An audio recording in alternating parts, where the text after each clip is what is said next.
Welcome to the MasterYourMix podcast, helping engineers, producers, and artists create professional recordings and mixes, even from home. I'm your host, Mike and Davina. Let's get started.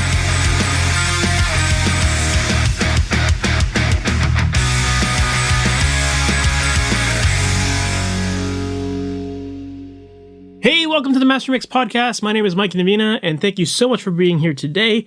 Today, my guest is Scott Evans. Scott runs a studio called Antisleep Audio, based out of Oakland, California, and there he has worked with bands like Thrice and his own band called Kowloon Walled City, as well as a bunch of other great work with a ton of hardcore bands. He's really well known for working on loud rock music. That's his main thing, and he does great work. And inside of this episode, we get into some stuff that we've never really talked about on this podcast before. Scott is very into computer programming. He actually was a computer programmer before he went all in with audio engineering, and it definitely shows. And I think that he's implemented some elements of computer programming into the world of audio engineering that have allowed him to work much more efficiently. And inside of this conversation, we go into that and we discuss some of the scripts and the macros and the different tools that he uses to help make the process of working in audio faster, more efficient, and so that you can retain your creativity and not feel burnt out. So inside of this episode, Scott shares a lot of great tips about that kind of stuff. So let's just jump right into the interview. This is my interview with Scott Evans of Antisleep Audio. Scott Evans, thank you so much for being on the MasterYourMix podcast. How you doing, man? It's my pleasure. Hello, I'm doing pretty good. Thank you. Awesome. For people who might not know your background, who you are, how you got into all of this, what you do, can you give us that quick story? Yeah, I can try quickly. I don't know how interesting it is. I live in the Bay Area in California. I've got a studio in Oakland that I've had this space for probably 7 years, 8 years. I don't know now. And I play in a band called Kowloon Walled City. We've been a band for coming up, I think, on 15 years. And I don't know, I do a lot of recording and do a lot of loud music. And I've done a handful of cool experimental things also. But I think my sweet spot is, sort of loud, gnarly, fairly natural sounding, heavy stuff. Oh, and I guess I should mention, I've also written for Tape Op for a long time. I've done a fair number of interviews for them and also moved into doing gear reviews. So I've done that on and off. I've been pretty busy, and gear reviews are a little harder than you might think. So I haven't done a ton lately, but it is fun to do. So that's sort of another angle of me. Interesting. It's funny that you said gear reviews are harder to do than most people would think. Why is that? Well, let's say, do you want to review this large diaphragm condenser? Like, sure, but if you're doing sessions all the time, are you going to really just track a vocal through this mic that you've never used before? And or you're mixing, or you're going to like take the time to really dedicate to using this weird compressor, or like using that stuff in the heat of battle without trying it is a little bit questionable. And finding time to do like a proper shootout, especially if you don't, you want a good singer, or whatever. Let me try this mic versus 10 other kick drum mics, that's just, it's just not trivial time wise. Fair. It's really just you want to feel like you gave something a really fair shake, and really got into it. And that takes time, Of course. Yeah. I mean, time management, I think that's something that we'll definitely talk about today. I think that makes a lot of sense, because why would you use some gear that you're not always familiar with? Sometimes you're going to experiment in the studio, I suppose, but, Oh, yeah. If you're like, I'll put up a second guitar mic and, I'll just keep both of them and listen later, or, like listen really whatever, like that kind of thing. Sure. But, it's just another thing. And often during sessions, your brain is already doing enough things. So it's, I don't know. The other thing is that I'm not looking to review, another mic preamp or like this kind of thing. Like, it's got to be something that really seems like, I would love to use that. Like it's not like I'm an employee of Tape Op and it's my job to keep doing reviews. Like, we do them when we see stuff that appeals to us. So you got to see something that seems really cool. And, probably in my case, if I'm going to love it, I might want to buy it. And so like, if it's going to be like a $8,000, stereo tube compressor, like I probably shouldn't review that because I'm probably not going to pony up for it, like. Yeah, it could be a dangerous trap to fall into. Definitely, yeah. It's interesting though, because I think that there's a lot of people out there who just love to try out all this gear and blah blah blah. But I think there is something to be said for when you know what you have and how to use it. Sometimes that's just like the fastest, smartest way to work because you can be much quicker with it, right? That's always the fastest way to work. And trying out gear is fun, but trying out gear and then putting your name next to your opinion of it forever, in print. For me at least, I want to, like, I'm not, for instance, I already feel bad that I'm not a tech, so like if I'm reviewing an 1176, like I'm not going to put it on a bench and, like do full specs on it and take it apart and be like, well, this choice of components, but I feel like reviewers should do that, like you want to know, like, how legit is this thing? Not just, did it sound cool when I ran a vocal through it? So, that's kind of the bar that I already have set for myself, is feeling bad about that, and you just want to, I don't know, you want to say stuff that you feel like you can really stand by. Absolutely. So, that makes sense. It's definitely different than just trying, fucking around and trying something a few times. For sure. And you definitely have the experience of doing this for years. So like you kind of already know what you like and what you don't like. And I'm sure, like, do you have like specific like stipulations for like what you hope the gear will do for you before you start like reviewing it? Like, are you looking for things that are like time saving tools or something like that? Like, is that kind of what you would generally look for? Or it's really all over the map. If I see something that is, new and looks cool, I might hit up Scott McChain. He's the gear editor, and say, hey, Scott, can we get one of these for review? Every once in a while, I'll find something that just on my own that I really love. And this is one of the great things about Tape Op. I've been a reader of Tape Op since like issue 3, and they used to just have like, it was like their contributions were, I found a cool thing and here it is. It wasn't like a typical magazine at all. And they'll still do that if you come across that stuff. So like, I put a timed power bar in my rack a couple years ago so that, when you turn on one switch, the racks turn on first and the mixer turns on second and the speakers turn on last. And then when you turn it off, they do that in reverse order. So no pop and only one switch. And I was like, this is the fucking greatest. And so, I wrote a quick review of that. Now, the funny thing is, then I got an email from Andy, who used to be the gear reviews editor. And he was like, well, the component they use in that for the timing thing actually wears out over time. Like, those are known for that. I was like, fuck, Andy. But, I wrote a review for rack screws. Like, I found these rack screws. They were really good rack screws. And so, so it goes back and forth between that or like, hey, can I try these ribbon mics? Can you get a hold of these new ribbon mics and we'll try those, which is a little bit more of a traditional gear review thing. But the ones that I love in Tape Op are not, oh, look, a $6,000 opto. Like they're weird little things like, oh, here's a thing you can attach to your mic stand that holds headphones and it's $10. I love those dumb little tweaks like that. So that's kind of, when I can write those for Tape Op, that's what's up. I really like it. That's amazing. I love that because those are like the practical things that people actually find useful in the studio most of the time, right? It's like the $6,000 opto. I mean, we got lots of plugins that can probably do something very similar to it. We probably don't need that. But like, you're right. Like those little things that bug you all the time, like the rack screw that doesn't work or whatever. Like those are the details that we kind of care about a lot more. Yeah, we like use it a lot more. I found these things called drum clips a few years ago, and they are rubber clips that fasten over the side of a drum hoop and sort of sit, so they're attached to the bottom of the drum hoop, and then they just sit on the drum head.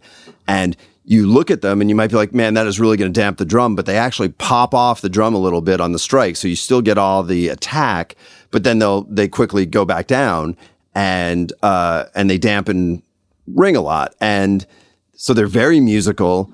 They're they're much more durable than moon gels or whatever. They cost like $4 or $7 or something like that. And that kind of thing will materially change your recording session. Like if you have 5 of those and you can just hand them to a drummer, like, oh, your snares too, we just want to dry it out a little bit, or your toms won't stop, singing, $20 and it's a game changer. Like, and that is just, I'm not saying that like a nice, compressor or EQ isn't important, but lots of those little things can really make a difference every day. For sure. Yeah. Yeah. I mean, you definitely seem like you're the kind of person who cares a lot about efficiencies in your workflow and in the studio. Like, I don't know. Would you agree with that? Yeah, I wouldn't go too far with it, but you'd have to ask my friends, I guess. I don't know. It's not something that I think about a lot, but I think I do naturally tend to sort of optimize out things that happen over and over again. Gotcha. Yeah.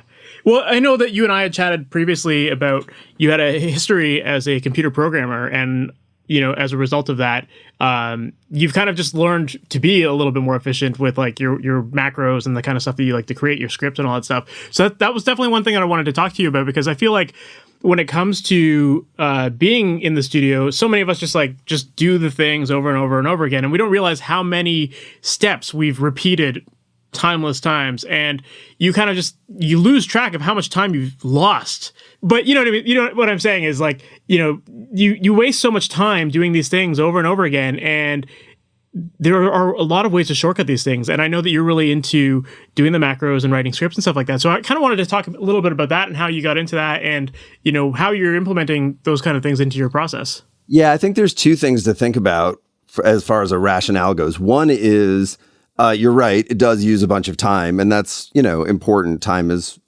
valuable. But I think there's 2 other things that are maybe more important. One is that if you go off and do whatever this thing is that you got to do that takes forever, it takes you out of the zone, like the sort of sweet spot for really doing creative, which side of the brain is it that does the creative part? That side. Which is what you're really there for. You're really there to work on music. And if you're too busy, I don't know, organizing files on disk or renaming things or, whatever it is, for me, that stuff takes me out of what I want to be doing. And the other thing is with certain things, consistency is really important.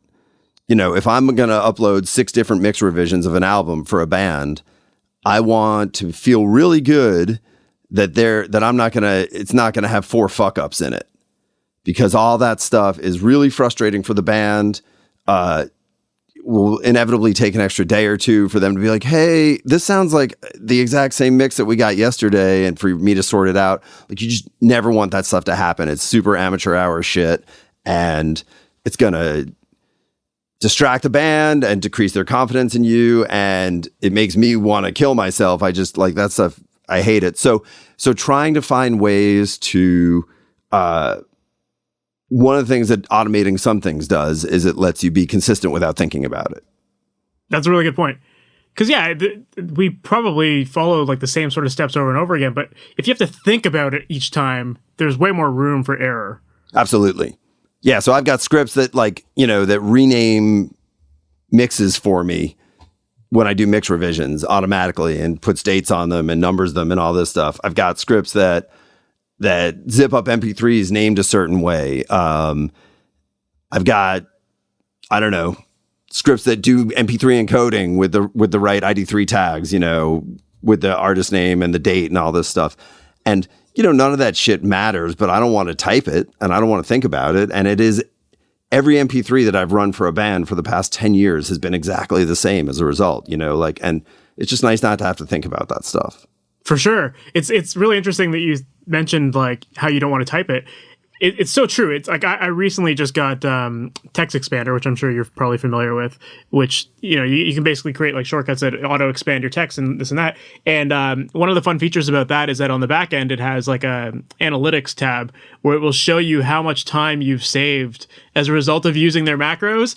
And it's like amazing. Like just the first week I had it, I'm like, holy shit, like I've saved hours already just by using these scripts. And it's that's crazy, right? Yeah. Like I use Alfred on the Mac, which is like a launcher, and it has way too many features, but like it does stats too.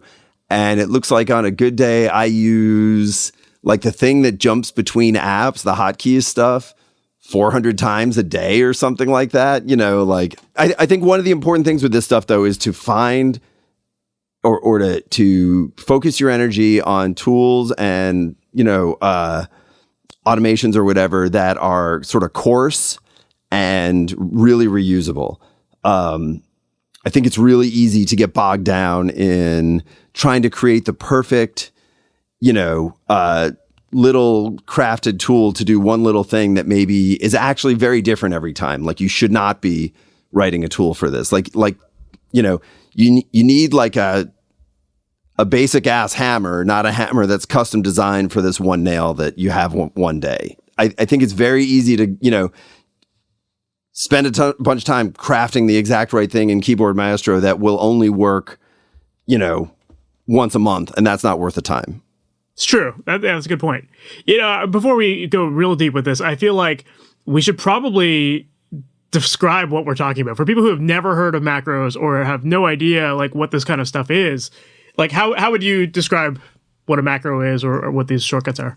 Yeah, that's a little tough because I think I'm so immersed in this. Like I came up as a developer programming Unix a million years ago, and Unix was all about scripting, and I immediately fell in love with all that stuff. And so that's been sort of a part of my life since then, and it really is like oxygen for me. I don't even think about it. But in the more modern sense, if you get out of the sort of command line Unixy stuff, something like Alfred or Keyboard Maestro, they are these apps that allow you to, I feel like Keyboard Maestro is one of the easiest ones to understand. Like you can say, I've got a macro in there. Maybe it's better to explain it by example, that if you use Pro Tools and you use the, what is Command U? Unused regions. It's like trim regions or whatever, right? Like, like that's great, but you can't hit OK with the keyboard, right? Like, so you have to grab your mouse and move it over the OK button. And I just avoid using the mouse as much as possible. So with Keyboard Maestro, you can make it so you push some magic chord, of keys like Command Shift U is what I have it programmed to. It goes and looks for the OK button in that dialogue and pushes it for you. And like, that's the kind of thing where it's like, that's stupid to do that. But every time I use it, I'm like, like, hey, and there's tons of little things you can do with that. Like, for instance, I'm really particular, this is so stupid, about track colors in Pro Tools, right? And there's like there's that you click on wherever it is to get the little color thing to come up, but there's no keyboard shortcut to do that. So you can assign that and then Control C on my computer, like the color thing comes up. And that's dumb, but I don't have to touch my mouse. It just makes it more, so it lets me stay organized easier. I'm more likely to organize things. So I feel like the automation, the world of like what constitutes automating and like sort of tightening up workflow can go way into like I'm writing Python scripts by hand, or it can be as simple as I'm assigning keyboard shortcuts.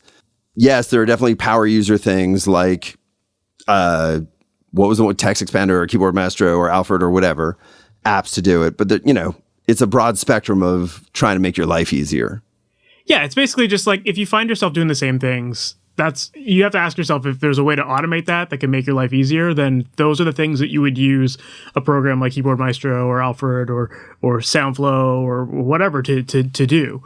And it just allows you to shortcut your process if you do these things over and over again. But like you said, like if it's just a once a month kind of thing, then maybe it's not worth your time. If that once a month thing, if the creating the automation becomes really sophisticated, like there's a cost benefit thing to sort of do in your head. Yeah, it's like working on your business as opposed to like for your business. It's like you're kind of like you're creating these efficiencies that allow you to maximize your time. Mixing and production can already take a lot of time for a lot of people, especially like, things like, I mean, this isn't a macro, but like just creating templates alone. Like that's something that you do once, you create your template, you've got things set up and you've saved that time from creating tracks and coloring them and naming them and routing them and all that stuff. Like these are efficiencies that in the end save you hours sometimes. Yeah, I think as long as you, so for instance, I don't mix off a template. because I want to approach everything at least telling myself that I'm approaching it with a fresh mind, right? The only thing that I did finally create a template that I can import to Pro Tools that is just the set of like buses that I use, drums, guitar, bass, a 2-bus, with just a few inserts that I typically start with. So at least, that's a little quicker for routing too. But, I work on a lot of different tracks, some that I recorded, some that I didn't. And I just I've had to admit to myself over time that yes, in the end, I basically use the same EQ every time on kick. Like I just know how it works. Like, okay. But I still have tried to be cautious about template stuff because I feel like it's easy to, fall into, to have that dictate the way you work. Yeah, I guess it really does depend on how you work. And if you're always recording the same instruments all the time, like if you're just like a musician writing your own songs, you might have like similar instrumentation in your songs all the time. So like having those kind of track setups already, that can help be a little bit more efficient. Or if you have like go-to plugin sounds or software synths that you like, that kind of stuff, maybe having those already in there kind of can save you some time having to go through the plugin menus and the presets and all that kind of stuff too, right? Yeah, I mean, it's complicated. Like, I think there's a lot of benefit to actually using the same things over and over again because you get to know them. And that's really important. If you've got 50 EQ plugins and you close your eyes and pick one every time you're going to EQ a snare, it's very hard to calibrate your own personal radar on how things work and how things are supposed to sound. I used to tell friends who were getting into photography, like, just pick one lens and one film and shoot that for a year. Like it's so tempting to be like, oh, I want to try this or that. Like, don't, like one of my friends, when he went to recording school, if I remember right, he went to a 4-year program, like a very legit program.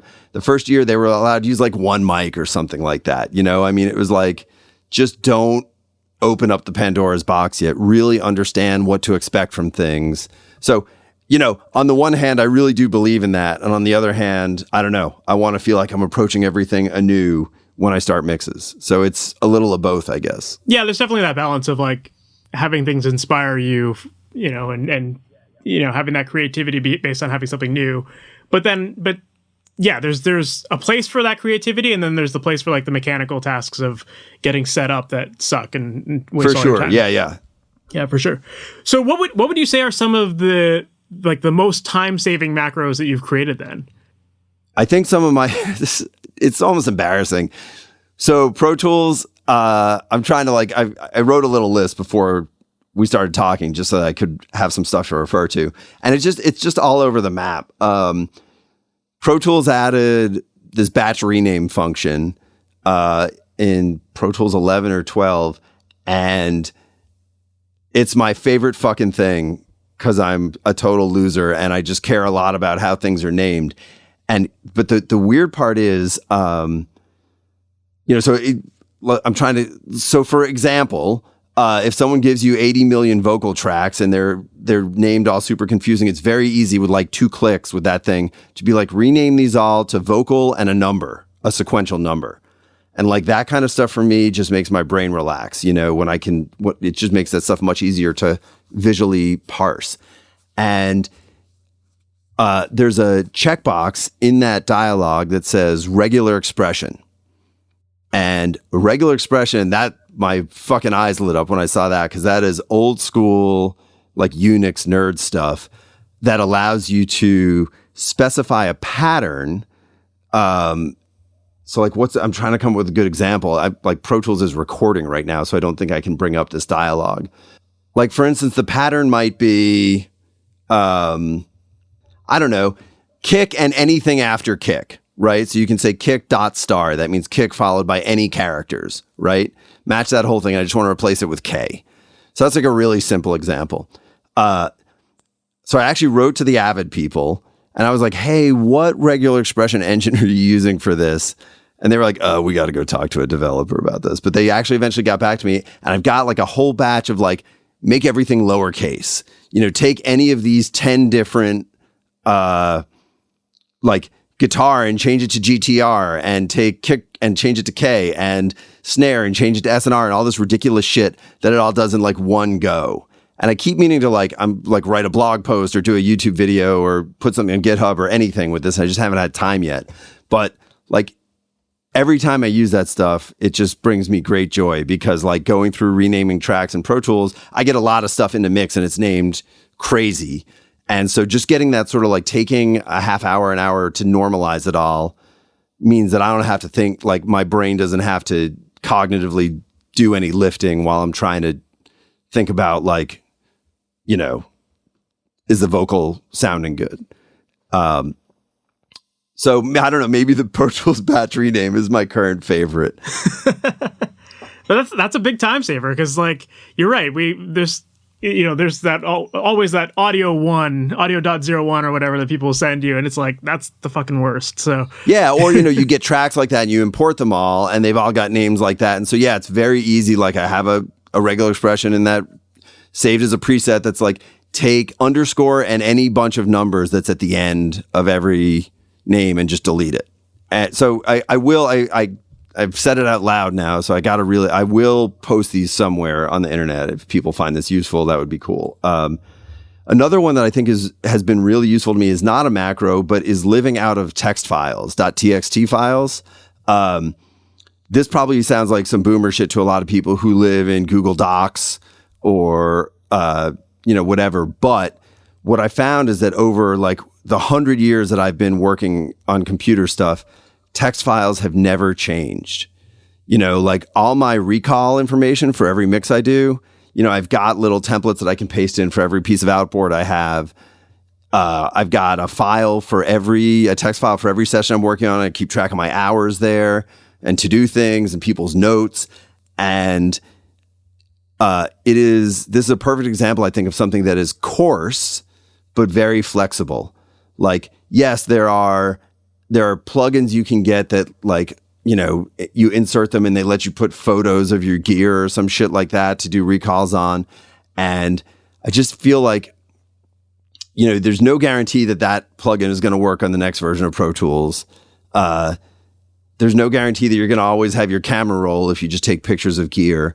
Like I have a Dropbox full of text files and I can look back. You ask me a record I worked on and I can go tell you what all the, what the 2-bus exact settings were from 8 years ago in 3 minutes.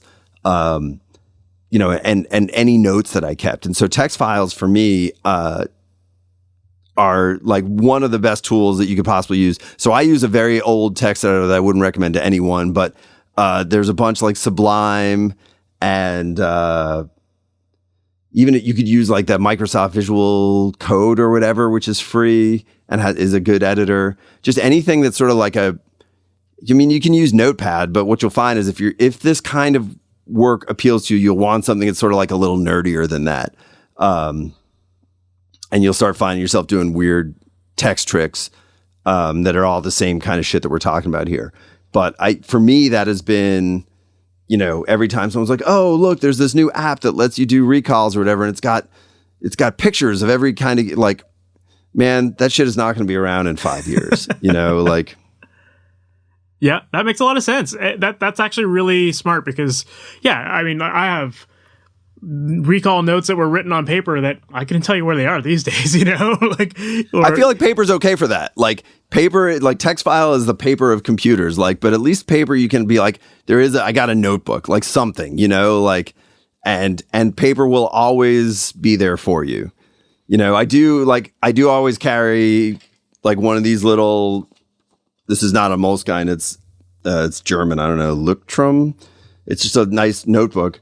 And it's full of like all the notes I wrote for us is in here, and like if I'm going to a session and I'm making plans for mics and stuff, like, so that's all in one place just because it's a notebook. Yeah, that's awesome. So I'm assuming, do you then have like your text document? Is that like already kind of templated somewhat with like the gear that you would normally use, or are you just starting blank page every time? No, that's the thing. It's so low effort that you just don't need to do anything. The only thing that, I have little templates for like, my bus compressor, like threshold ratio, whatever, which is basically just like copying and pasting it from another document, but a little quicker than that. Like, but I've just got formats, that I've gotten used to, but it just doesn't matter. Like, you can just sort of like improvise it every time. And it's still like very easy to find things, and, it's great. Yeah. And I think another important point that we should bring up here too is that with a lot of this stuff, these macros can connect different applications sometimes too. So like, you have your Pro Tools thing that's I'm assuming when you're pressing a button to get your Pro Tools, you got your Pro Tools session going, you got your Notepad thing going, your folders. It's like making multiple things happen at once. Sure. Yeah. You can say, right. So for instance, this is not a audio thing, but I did a run of guitar pedals last year, and I used Shopify to ship them, but I had sold them directly. So I had to add all these customers to Shopify, like 100 of them and 100 shipping addresses and all this shit. And Shopify, is a website. And it's just a lot of like going back and forth between a spreadsheet in Google Docs where all these orders were, and going to Shopify and entering like a customer, and then flipping over to a different thing and entering an order. And yeah, with like a little bit of keyboard Maestro work, I was able to just push a button and like watch the whole thing copy and paste and create an order and get the shipment ready, and just do that 100 times.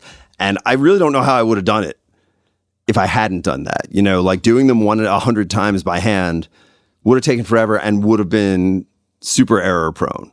So yeah, you can definitely use it to hop between applications and copy data between applications. I wrote some Python stuff that takes the output of, like, I while I was doing these guitar pedals, you generate a bill of materials. I should stop, dude. I'm just going way off into the fucking weeds. Cool. I like the shit. Okay, so you take all this text and stuff and you process it just so, and then basically all you need to do to be able to paste something into a spreadsheet is put tabs between everything in text, right? And then if you just paste it into Google Docs or whatever, you get different columns. So I could take this garbage output that came out of this PCB application, run it through my dumb little script, and paste it into Google Docs and get like a beautiful printable bill of materials that I could use to buy things or send to people to build it. And if you're going to do it once, it wasn't really worth it. But if you're going to do like revision after revision after revision of this circuit board, which I was, you just don't want to be massaging that every time, and you're bound to fuck it up if you do it by hand. So again, just having some dumb script to do that. For sure. Yeah, I think that's a good point to bring up. It's, it's not just, this stuff doesn't just apply to audio. This isn't like these macros and these scripts. These apply to all sorts of elements of your day to day. Yeah, it's just sort of a way of life. And the reason I'm throwing out all these examples is A, because I'm insane, and B, because I think I'm just trying to get across like the type of thinking. And if anyone is listening to this, and just for it to spark like, oh, hey, there are places, in my day to day where I could probably try doing something like that, and it's not that hard to go learn Python, for instance. It's not that hard to start living out of text files, and it's certainly not hard to try something like Alfred or Keyboard Maestro. There's lots of examples out there. Yeah, I think a lot of those tools, they take a lot of the programming out of it in a way. It's like, I know nothing about coding, but I can fiddle my way around Keyboard Maestro and figure it out. And, I mean, it is kind of like programming. It's got like if statements and, like. But it's a little more like clearly defined for someone who's not super, super techie, right? Like if it's like you click on like literally open a file and when this happens, do this thing next, Yeah, like, but the funny part is you're programming. You just don't know it. Like you are. Yeah, that's true. Yeah, that's a good way to think of it. Yeah, I'm just not manually adding the scripts, or like manually typing them out, I guess, right? Totally.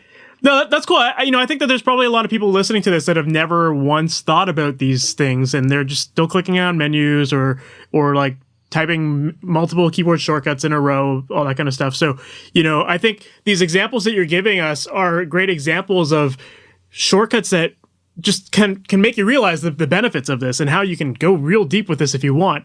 Like another one that like I haven't built yet, but maybe I don't know if it's possible. I'm sure it is, and you'll probably tell me it is.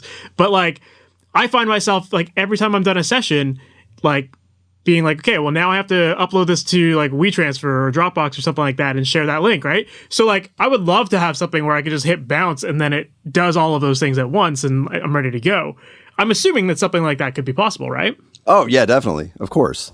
I I think that's just a matter of putting the time in and committing to something that you feel like you're going to consistently do. Like, for instance, I don't use WeTransfer or Dropbox. I host my own website. Of course I do, right? And so I've got scripts for zipping things up and uploading to that and giving me a link to send to bands. And you could definitely do something like that. And I think, it's a question of how often you do it. For sure. Are there any other good examples that you can think of quickly that, like, audio related that people might be finding themselves using? Oh, well, okay. Here's the other favorite one that I did a few months ago. So my first DAW was Cubase, and Cubase had a shortcut that you could program for solo defeat. Like, whatever solo is currently active, turn them all off. And fucking Pro Tools doesn't.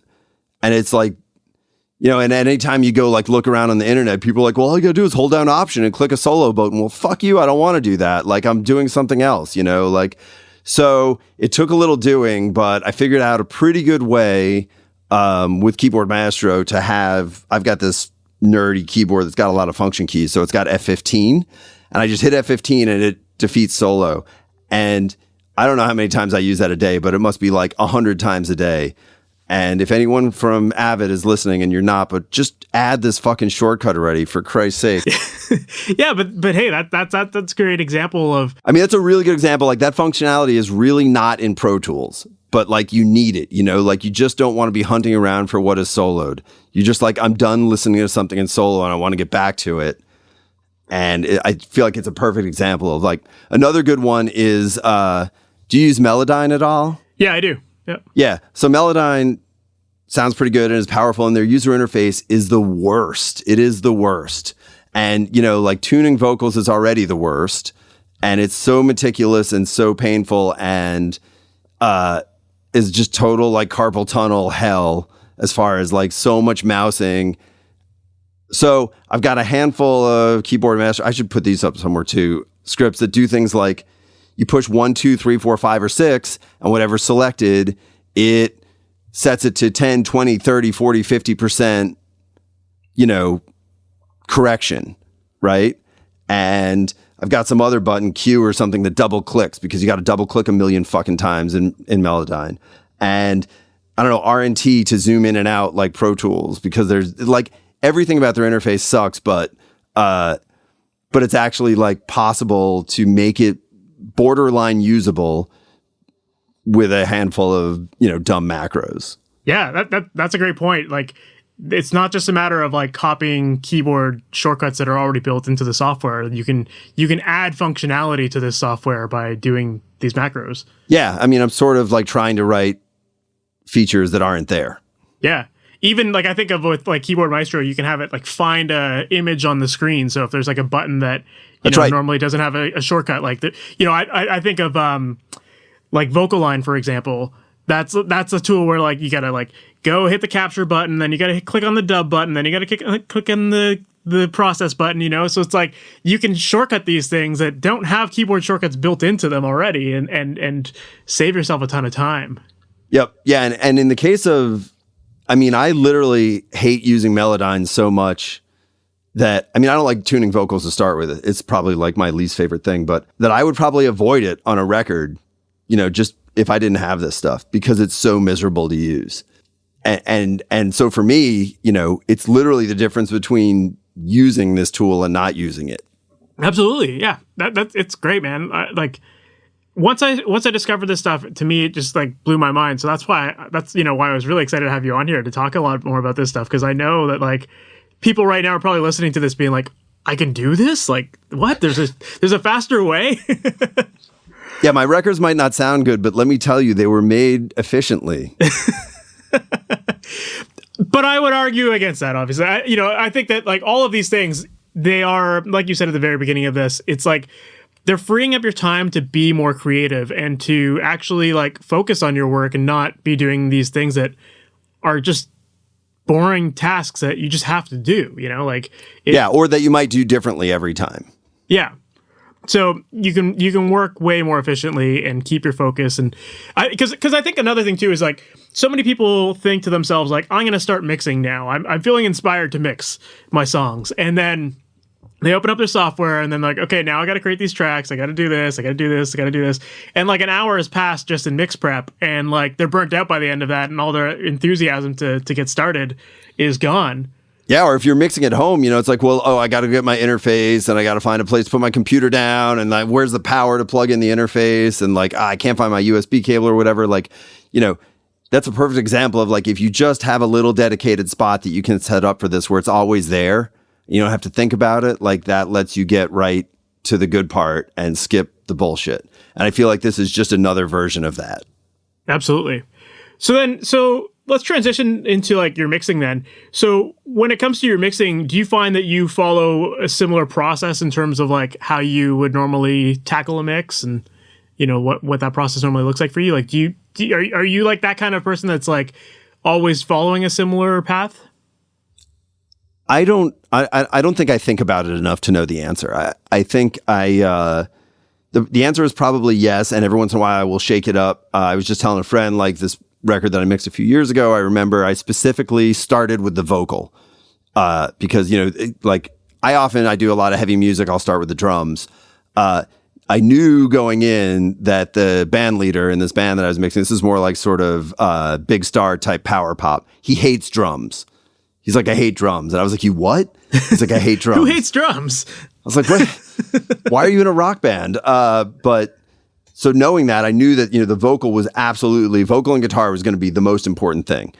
And so, switch things up, started with the vocal and then the guitar. And that was a strange way to work for me, but it worked, and then you just put the drums up after.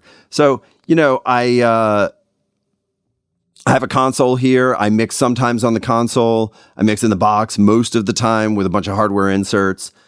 And I guess by now I'm broadly doing similar things, but I've got enough like levers that I can pull to make things different for like, this seems fun and inspiring, or this seems like a good fit for this record. So it's not super assembly line. I do work out of, like I said, a pretty consistent Pro Tools setup where I've got like just broadly, drums, bass, guitar, whatever, all its auxes over on the right. And those all go to a 2-bus aux. That's got a couple of, mix bus processors on it. And then that goes to a track in Pro Tools. I record all my mixes back into Pro Tools. And that's pretty much the same and has been for many years. Yeah, I keep changing stuff a lot. Yeah. Well, how long does it take you to generally finish a mix then? Ooh, let's see. This band Worship, I mixed, we tracked an EP for them a few weeks ago. It was on Adult Swim, like last week. And we finished tracking early, and so we started mixing, and like 3 hours later, I was like, guys, this is done. Like, your whole EP is done. And they were like, what? I was like, I don't know. It's just done. On the other hand, like, I did this band Yautja from Nashville. We tracked at Electrical Audio, like one of the best studios you could hope to go to. They are an incredible band. And we put, I don't know, 90 or 100 or whatever hours into that mix. It was very hard. So the answer is, it greatly varies. And it's usually you want to say like, great band, great songs, like kind of mixes itself. But sometimes if you're trying to really push things, which is not necessarily my strength, who knows? And sometimes some bands have people with very strong opinions, especially now, like very rarely are we mixing in the same room. So we've got to figure out ways to do, here's another revision. Is this it? Nope, that's not it. That kind of thing. And that can just take forever. Fair, for sure. Do you use any tools for helping you with your revisions? I started using this thing called Listen To. You know this? Yeah. Yeah. So that was basically what saved that Yautja mix, I think, is that we were finally able to get on, like we are now, we were like on a FaceTime call, and at the same time, they were listening to like a high-res version of my mix bus. And if it should be their guitar player, who is also a recording engineer, he could be like, can you try like a little more 3K, on this? And I solo it up and let him hear it and try it. It was sort of like we were sitting in the same room. And they're listening on, systems that are familiar to them, which is kind of cool. So that's a great tool. And for that matter, like I will broadcast a mix and listen to it on my phone and walk out and get in my car and just listen to it. Go listen to the mix in the car, and you can drive around because it's getting broadcasted on the internet. So that's great. It's like $10 a month or $5 a month or something like that. Super cool. Yeah, it's a great tool. It definitely gives you a lot more flexibility.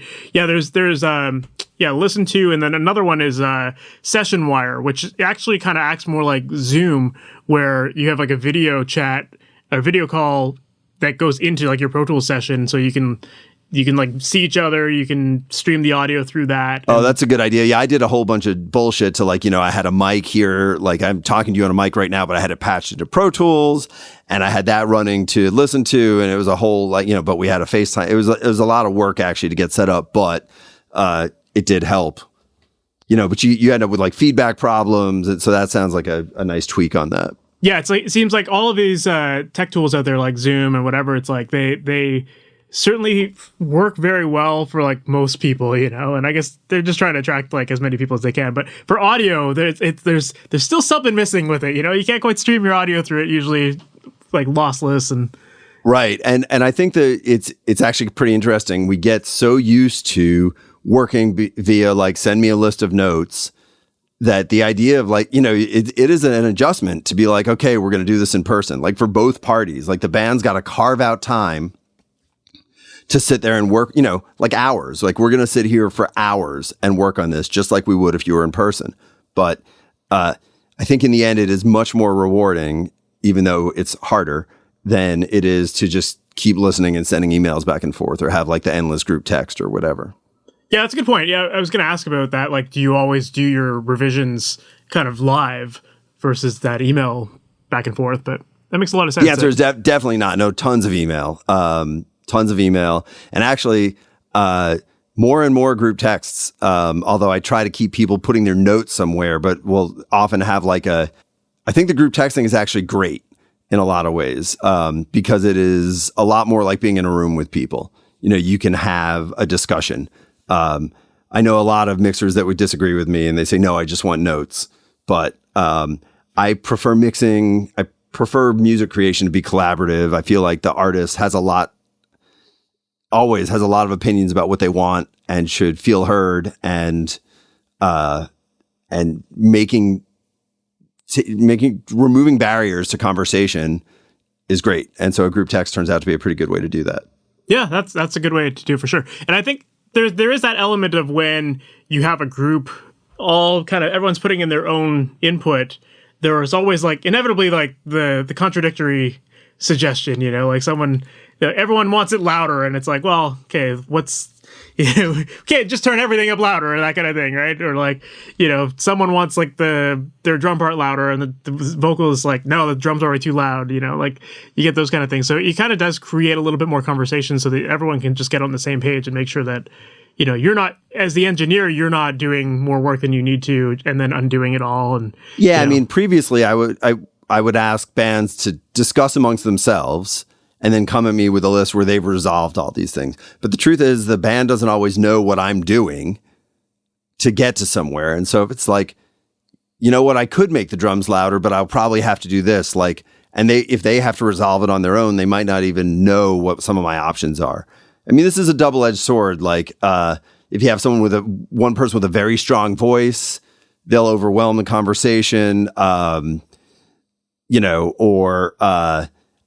sort of even though I'm personally kind of like an asshole, I'm a pleaser when it comes to band stuff. Like I really do want bands to be in charge. But there's times, where I'm like, look, what you're asking me to do here, I think is a bad idea.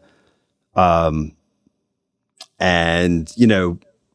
think sometimes those discussions end up going differently in a sort of group chat scenario than they might by email. But, that being said, I still would say I think it's better than, having it just be people lobbing stuff over the wall at each other. Like, oh, I'll handwrite a letter and mail it to you with my mix notes, like. Someone sent me an article the other day. It was like this sort of comical article that was like, email is some boomer shit and I hate it. And me and my fellow olds were like, haha, look at these kids. But the truth is, if you grew up with a phone in your hand, it's a totally reasonable perspective. Email is a pain in the ass and is a little bit awkward. And texting is closer to conversation. For sure. Yeah, I mean, just because we have all this technology that supposedly makes it easier doesn't mean that it actually truly is the better way. Sometimes there is that personal element of conversation that is really important. Yeah. So we kind of talked a little bit about your revisions process and how that all looks. Ultimately, in the end, how do you know when your mixes are done? I don't know. At some point you give up. I don't know if I have a good answer to this. I feel like it's one of those things that when you've pursued a number of things. Like I interviewed Matt Bayless a long time ago, who's a great recording engineer. And one of the things he said to me, just in passing, was recording is about making decisions. And I think that is really great. It's really true. The more you leave your options open, the more, sort of like what's the word? Like I don't know, the complexity just sort of unfolds before you. Like, if you don't make one decision and then there's two more decisions that, like they all are branches off of each other. So I feel like, closing in on a mix is partially about making decisions and living with things and saying that's right. And it's also about time. It's about money. Definitely, this is a hard question to answer because you could put on almost any record that I've mixed and I'll tell you all the things that are wrong with it. So were those mixes done? I guess there's that saying that like mixes are always abandoned, not finished, right? Yeah. Sometimes you're like, this is just the best I can do. And that's a hard thing to admit to yourself, but sometimes it's true, like I know someone else could maybe do better than this, but I have the set of decisions I've made and the skills that I have and the tools that I have. This is the best I can do with this. And I feel like everything with mixing and recording is just reps. And the more you do it, the more you know when something's done. Yeah. And I think to that point of mixing is about making decisions. It's also kind of the decision of realizing you've done all the, you've already made your decisions on what kind of moves you want to make. And now you're like, I don't have any more I think I can do. Like, there's nothing that's popping out at you as like, this is the next step that obviously makes sense for me. It's like when you're a little more confused about what to do next, that's probably a good spot to stop and check in with the band and evaluate where you're at. Yeah, I mean, to some degree, the mix is done when there's no more notes. That's probably the best way to say it. And that could be the first rough mix, or it could be 100 revisions later. But that's really what it comes down to. And how you get to know notes, is varied depending on the band. Yeah. I like how you put it there. Just like when there's no more notes. That's to me, it's like, as the engineer, you generally have your own little kind of mental checklist of the things you want to accomplish with your mix. And then the band obviously has their mental checklist of what they expect it to sound like. And when both of those lists have reached the end and they've all been checked off, then you can pretty much at that point decide, okay, I think we're probably done. There's nothing else that we That's can... right. Now, sometimes you need to steer that a little bit. Sometimes there's, like, hey, could we add like what if we overdubbed another drum part onto this thing? It's like, dude, we are on mix revision 8. Like, what if we do that on the next record? Like, so that's why I was saying that the path to no notes is different, depending on the artist. And you just never know. Some bands are very, very assertive. They want to have a lot of participation. Some bands are like, we just trust you, do your thing. This sounds great. It's like, oh, I was assuming we were going to do a revision or two, So sorry, long answer short, when there's no more notes. Yeah, no, that's a good spot for sure. I think you're right though, that you definitely have to steer the revision conversation sometimes, because people can, especially these days, it's like with the ability to have infinite save ases and like have different versions of all this stuff, it's easy to go down that wormhole of like, let's try this. And like you kind of take yourself away sometimes from the real magic that, that initial gut mix that you made, where everything felt musical. Like now you're just getting to technical stuff. So sometimes people can go that way too, right? Well, yeah. And I work with, who doesn't at this point, like, I work with lots of bands that have done a lot of recording, either on their own or with friends, with purely laptop-based stuff. And So for them, like, hey, can you bounce me out another mix that's got this in it? Like that is, they think of it as something that takes 30 seconds. But, I've got like all this outboard patched up and it's all in real time. And, I'm trying to follow a process here so that I can keep things repeatable. If you say, hey, can we go back to mix 3, even though we're on mix 6, that I can remember what we did. And it just takes a little longer. And no one wants to hear that. It's fucking boring. And like, they just want to, they're just used to this very different thing. And so I do have to kind of balance between trying to explain to bands that like, hey, this is not just a laptop thing, but also trying not to make it seem like I'm, trying to land someone on the moon here. Like you don't want to be like, yeah, that person's impossible to work with because every revision is like, brain surgery. So just like saying that email is shitty and old, like, running analog outboard is shitty and old also, really. Like, and we got to keep that in mind. Yeah, absolutely. Yeah, I think that, there is something to be said for like when a band's hiring you, they're hiring you for your expertise, and part of your expertise is your workflow. So if you're going to use analog equipment, then people just have to accept that it's going to take a little bit longer sometimes, and that's just the way that process works. You're right, but I think it's important for me to remember, and I'm saying this right now for myself to hear it, sometimes you got to explain that stuff up front. Sure. Like it may be a different experience than anyone that they've recorded with before. Even if they've done lots of records, they may have done them all entirely in the box. And really bouncing out a mix may have always been like at 10x the length of the song. It's like half X, because of all this other stuff. Yeah, setting expectations is definitely a big part of this. And yeah, I think that is all part of the efficiency conversation as well. It's like the more you can set those expectations, the more efficient your sessions will run because people are more prepared for what's to come. Yeah, and the less surprised they'll be. I mean, I think that, I keep learning this, like it's funny. I've been a parent for a long time. One of the things that they tell you when you have young kids is that it's really important to just set boundaries. Kids don't know boundaries, they don't know anything. And it turns out they find it very reassuring to have boundaries. Well, bands are similar. All you need to say is like, hey, hoping we can get out of here by 7 today. And then everyone knows that. And then they're like, yeah, we can't do another overdub right now. It's about time to go.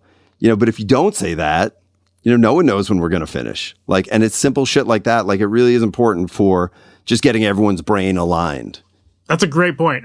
That's a really good point, because I think people feel like there's just like this infinite time frame in the studio sometimes, and it's just like we're in this creative space, we can just take our time and be creative. And it's like, well, everyone's got their life still, so like, well, but it's fine if you want to do that. But again, just lay it out up front. If you just say like, look, I love you guys. We booked too little time, but I don't care because I love you guys. Like, well, let's do 14-hour days. Fuck it. Like, I'm in. Then at least you set it up front and everyone's like, all right, order food, let's go. On the other hand, if you're like, hey, we got a 12-day session booked and I'm not looking to, I'm looking to be able to function after day 5. Can we please keep it to 8 or 9 hour days? Mm-hmm. You just say that and everyone goes, okay, cool. But if you don't say that stuff, no one knows. And then every day is like, well, what are we doing? Are we done? Like, why is this guy so pissed off? Yeah.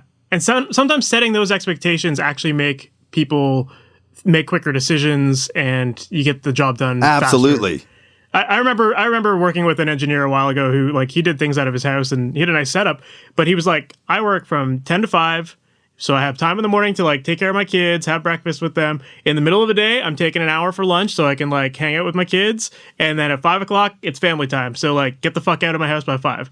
And we're like, all right. And so we knew exactly what to do. And it was like, we hustled our ass off. We like didn't dick around. We like we got our parts prepared ahead of time and we knew exactly what to do. And it was such an efficient session to go through. And you guys just knew. It's not like everyone's like, what the fuck with this guy? It's just like, yeah, okay, we just know going in. Yeah, it was like, what? Am I going to argue? Like, no, you can't hang out with your kids. Like, no, that's bullshit, So. No, as a matter of fact, it's funny. I've had a few bands since I've tried to start being better about this, because I'm definitely guilty of lots of like death march, 13-hour days. Like, how did this happen? I've had, like the 23-year-old childless derelict bass player be like, yo, you got to get home to your kids. Like, let's wrap this up. It's like, oh, wow, you're awesome. So it really is as simple as just saying some of this stuff. Absolutely, man. Well, Scott, I don't want to take up too much more of your time, but I think you already shared some like great advice in this episode, and everything, that whole conversation about the macros and all that stuff. I think that's just like a way to work more efficient. I know that but you're the first person that I've had on this podcast who's really gone into it, so it was definitely good to hear. And I even just what we just talked about here with setting expectations, I think that that's something a lot of people need to hear and start to actually implement, because I know so many people that just like they just ignore that, and then their quality of life suffers because they've never acknowledged it or said it out loud. Absolutely. And I think that it's just such an important part to part of keeping your creativity and keeping your momentum is having that energy and having feeling like you can still live your life and not be burnt out in all other areas of that. So yeah, I saw a thing, I guess this was was popular a few years ago on the internet. It was this piece or something that said that there are ask people and there are guess people, right? So some people they will ask if they can do something, and some people, they make you guess. And I think as an engineer, it is always good. I mean, I'm very much like this kind of mindset, but to not make people guess. Be an ask and tell person, be real explicit, and then everything, we all understand everything and no one's got to guess. And I think everyone is much happier when they're not trying to guess subtext. Absolutely. 100%. Well, I think that's a great spot to end off on. So for people who want to maybe learn more about you or follow you online or possibly even work with you, what's the best way for them to go about doing that? I have a website. It's antisleep.com, and I've got an Instagram. My Instagram name is GSE. And those are the two places that you're most likely to find me on the internet. My website is woefully out of date, but if you want to hit me up, at least there's contact information and stuff about the studio. Awesome. Cool. And then lastly, are there any cool projects that you're currently working on that you might be able to talk about? I just finished a record for this band Slow Mass from Chicago. That was my first session back after COVID. When we thought COVID was over, I went to Chicago and did a record with them, and we just finished mixing it. It's amazing. Comes out next year. My band has a record coming out in 2 weeks, which is our first record in 6 years. So that's exciting. And we did that here I mixed it here in my place, and we tracked it down the hall at Shark Bite here in Oakland. I don't know what else. Thrice just came out with a new record that I mixed, which is for me a pretty big deal. Definitely the biggest record I've worked on. And Ghoul from Oakland, Bay Area, have a live record coming out that we tracked a few years ago here in Oakland, and they just released a video on VHS and nice. And a double live record that's coming out soon, and it's really, really good. So I don't know. That's some stuff that I've been working on. Amazing. Lots of good stuff to check out for sure. Yeah. Awesome, man. Well, Scott, thank you so much for taking the time out of your day to do this. There's lots of great stuff in this, so I'm sure people will find it super helpful. I really appreciate you having me. Thanks so much. So there you have it. That was my interview with Scott Evans, and I thought that was a really cool conversation to have. I think it's something unique for the podcast, and I love the fact that we were talking about creating efficiencies in the studio and just ways that you can work smarter, not harder. And the whole idea of using macros down a deep rabbit hole with using tools like Keyboard Maestro, SoundFlow, Alfred, all of these tools that Scott and I talked about in this episode. And if you're interested in learning more about these things, I'm going to leave links in the show notes so that you can check them out. But it's so powerful to use this software. It allows you to save so much time getting rid of things that you just do repetitively. And personally, I just find that I have way more excitement working on projects now because a lot of those boring mechanical tasks that I dread doing, like naming files or moving things around from folder to folder and, clicking on buttons inside of plugins that require like a lot of mouse clicks, all of these things that just wear me out, they're now not part of my process anymore. I just hit a button and instantly these things happen. I save a ton of time, and that just allows me to focus on the fun parts of mixing. And to me, that is so important. And it has definitely shaved a lot of time off of my workflow. And with that extra time, I mean, there's so much more that I can do with my life. I can, hang out with my friends and family more, hang out with my wife more. I can, work on other hobbies that I'm passionate about. I can take on more clients and earn more money if I want to, right? Like, there is a lot of possibility that you can have when you start to find ways to shortcut your processes and save time. So I hope that you found that episode enlightening and inspiring, and that maybe now you have a new outlook on what things you might be able to shortcut in your process. Maybe you're thinking about those things that you hate doing in your mixing process, and this is going to inspire you to find ways to automate those processes so you never have to worry about them again. So if you enjoyed this episode, thank you so much for listening, and make sure to subscribe on whatever podcast platform you like to listen to podcasts on. And also make sure to visit MasterYourMix.com. That's where I help out musicians with creating pro-sounding recordings and mixes from their home studios. And on that website, I've got a ton of great resources designed to help make the process of mixing easy for you so that you can create great results from home, and so that you can feel proud of your work and not feel like your mixes just only ever sound like demos. Instead, the whole point here is to just get you very clear on the process so that you know exactly what to do so you can make awesome sounding music and share it with the world. So once again, visit MasterYourMix.com, and on that website, I have a book called The Mixing Mindset. You're definitely going to want to check that out. That is a step-by-step process for mixing, and inside, I really break it down in terms of what to be listening for, what order you should work in, and when to be boosting and cutting with EQ, compression, when to be using effects, automation, all that kind of stuff. It really walks you through the whole process so that everything is nice and clear, and that you can feel confident through your process and not feel scattered or overwhelmed. So once again, check that out. It's called The Mixing Mindset, and it's available at MasterYourMix.com. All right, that is it for today's episode. I really hope you enjoyed that, and look forward to chatting with you in the next one. We'll talk soon. Have a good one. Thanks for listening to the Master Your Mix podcast. To have your questions answered, submit your questions to questions@MasterYourMix.com. Please go to iTunes and subscribe and leave a review. And for more information on how you can improve your mixes, visit MasterYourMix.com.